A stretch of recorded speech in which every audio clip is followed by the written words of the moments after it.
Continuing eligibility under the St. Louis, Kansas City Carpenters Regional Health Plan. After initial eligibility is earned, coverage will be extended through the end of the second benefit quarter using initial eligibility rules. Beyond the second benefit quarter, continuing eligibility rules apply. Continuing eligibility rules are based on benefit quarters that follow contribution quarters. A contribution quarter means any of the 3-month periods beginning February, May, August, and November of each year. Benefit quarters begin in any of the 3-month periods beginning January, April, July, and October each year. Hours worked in a contribution quarter apply to your eligibility in a benefit quarter. Let's break this down to make continuing eligibility a little more clear. Hours in contribution quarters apply to eligibility or health coverage in benefit quarters. For example, hours worked during the quarter beginning in May apply to coverage in October, November, and December. Hours in August, September, and October provide coverage for January, February, and March. November, December, and January hours apply to April, May, and June coverage, and February, March, and April hours provide coverage for July, August, and September. Now that you understand how your work hours apply to your continuing eligibility, let's look at the eligibility tests we use to extend your coverage based on the hours you work.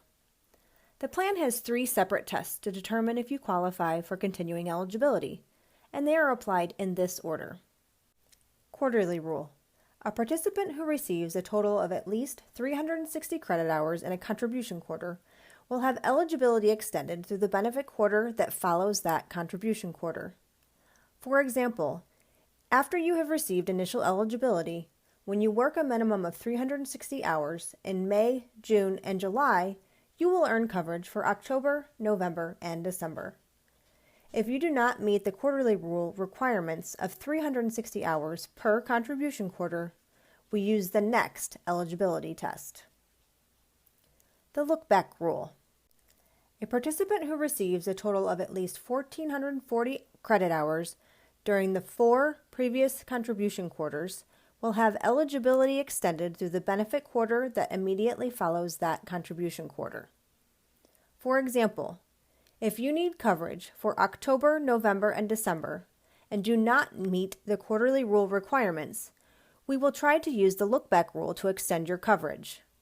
You will need to have worked a minimum of 1,440 hours in the 4 contribution quarters prior to the October, November, December benefit quarter. So we would look at hours worked beginning in August of the prior year through July of the current year, which is the last month in the contribution quarter preceding the October, November, and December benefit quarter for which you need coverage. Finally, the plan year rule.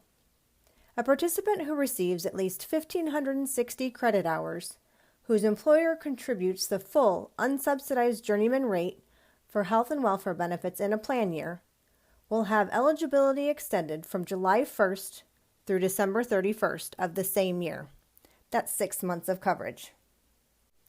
If you do not earn enough credit hours to continue coverage, you will be given the option to continue coverage through self-payments, and therefore may maintain continuous coverage for a limited time by electing either minimum difference self-payments or COBRA continuation coverage.